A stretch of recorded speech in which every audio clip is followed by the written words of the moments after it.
wonderful to have all of you here. I think it's a great opportunity to take a moment to take a look at what's going on in our community, what's going on across the country, and see how we all might be able to better leverage each other's efforts in this.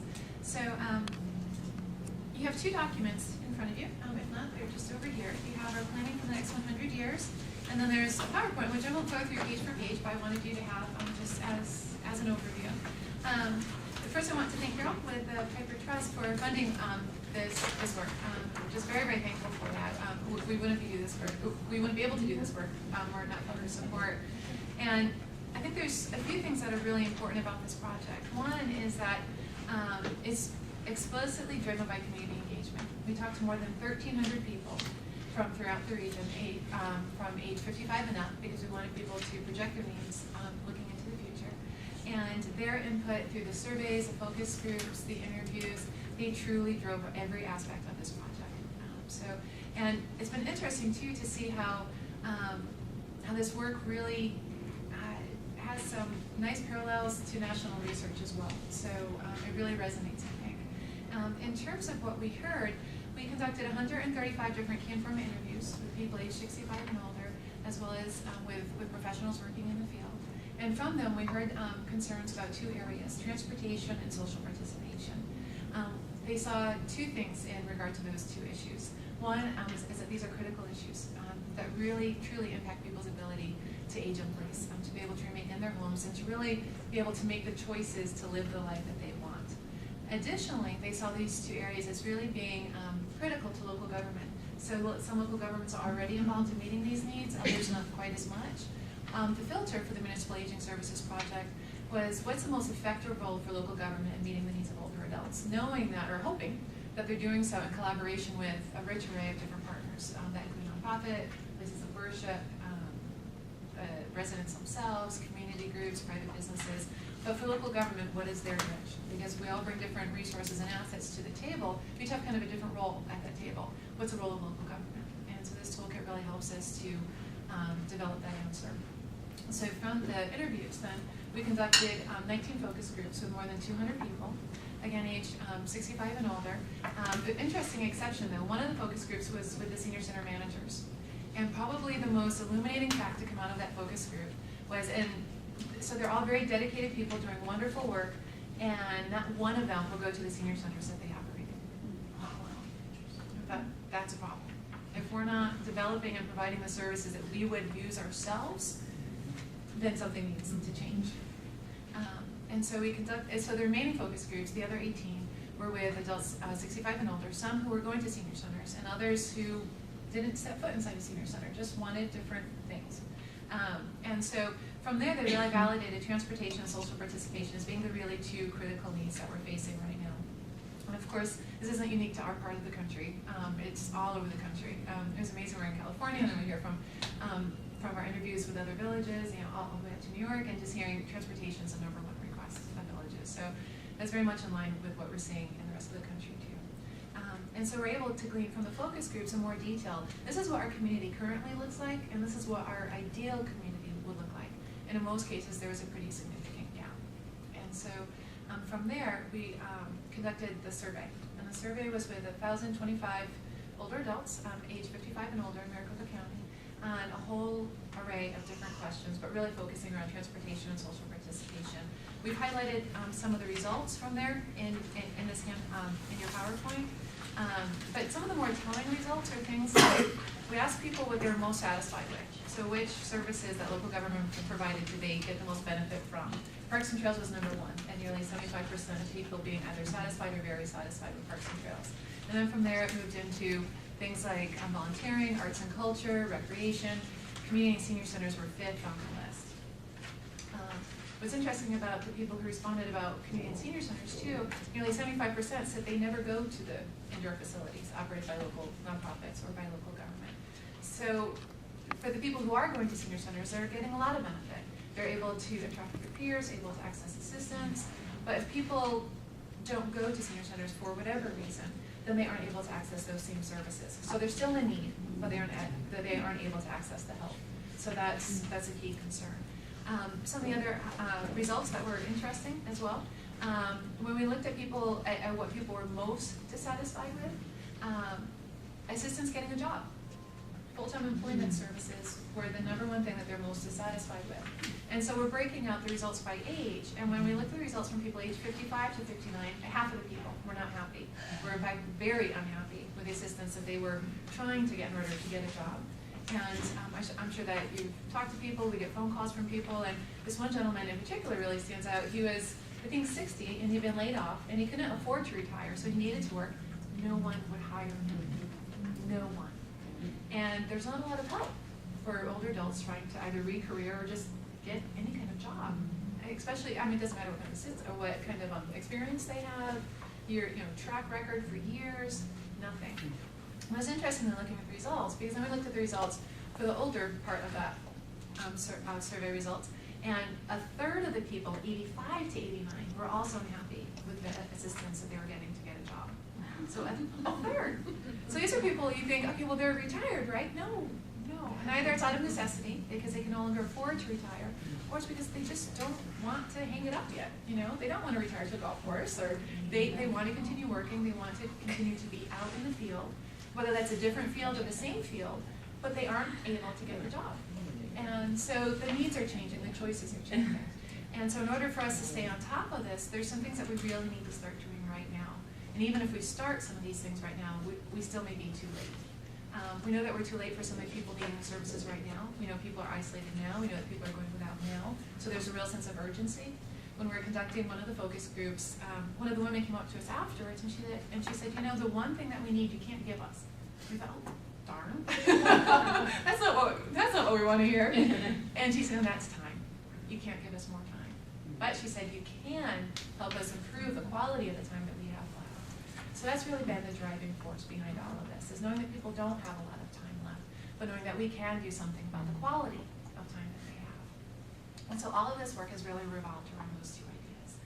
It's given us a sense of urgency that we don't always have for other projects, and it's given us a real focus as well. We know that this work impacts us professionally, say for example for Maricopa County, right now there's more than 462,000 people age 65 and older. It's a huge number. Within the next 8 years, though, just by 2020, that number will increase more than 700,000. That's huge. And then considering, so the number, our older adult population is significant. We know that their needs are changing. We know that the services that we're providing now are a critical lifeline for some, but not relevant for others. And so we also know we're probably not going to get a huge influx of more cash. The tooth fairy isn't leaving that kind of cash under the pillows anymore, or that she ever did. So we know that we need to do more with less. So we need to take the resources that we have and really leverage them differently, align the services differently.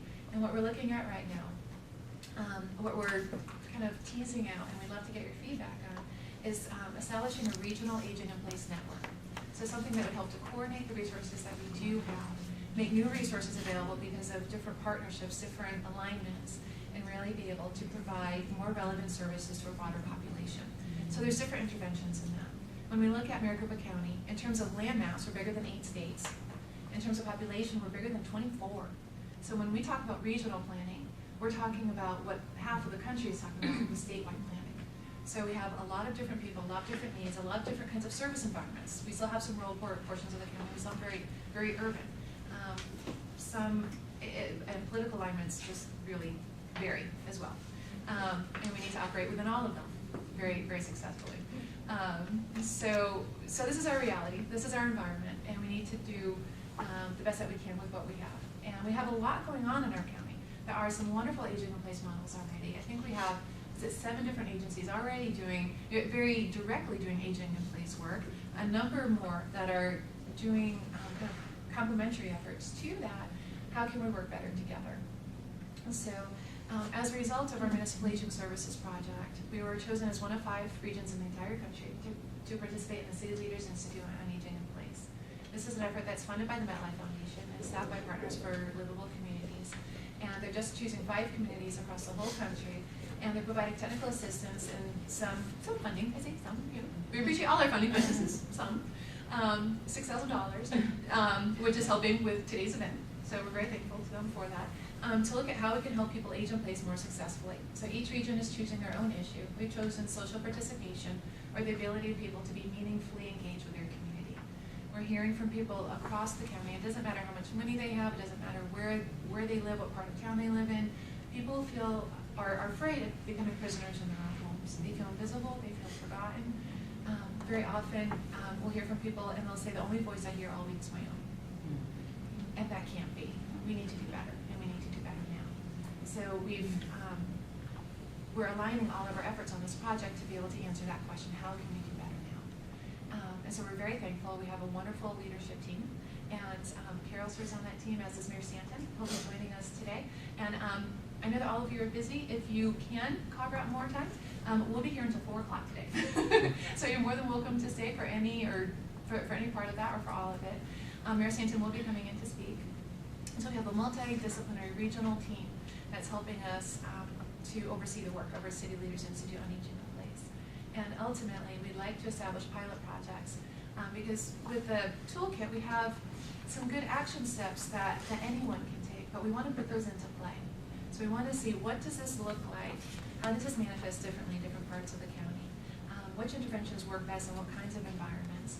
And to have a really strong evaluation plan in place from the very beginning so that we know where people are needing technical assistance and we know what's really working, and we can demonstrate the impact of how well that's working, and then we can replicate more pilot projects and replicate more examples of excellence across the county.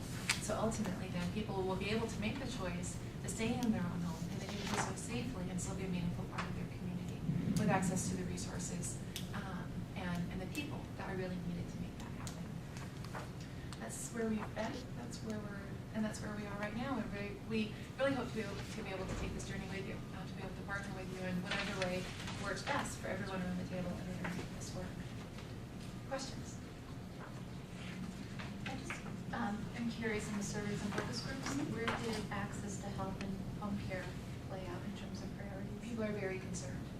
That was one of the top 5 concerns that people had coming out of the survey.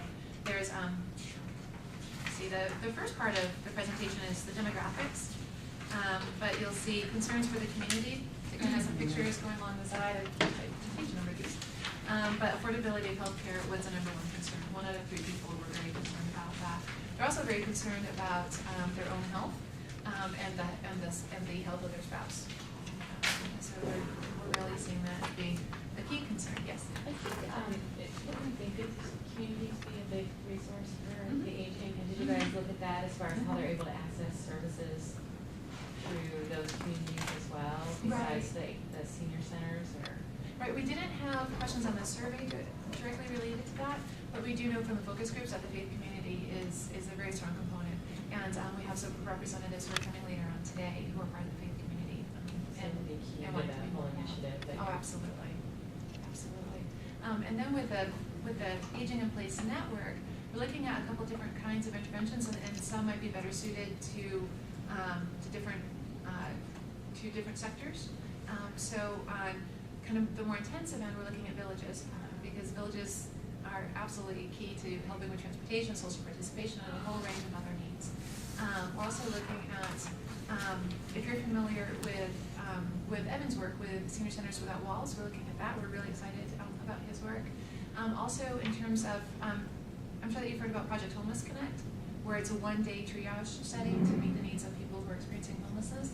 And we're looking at possibly being able to sponsor kind of Project Aging Connect. I mean, not calling it that because no one would come.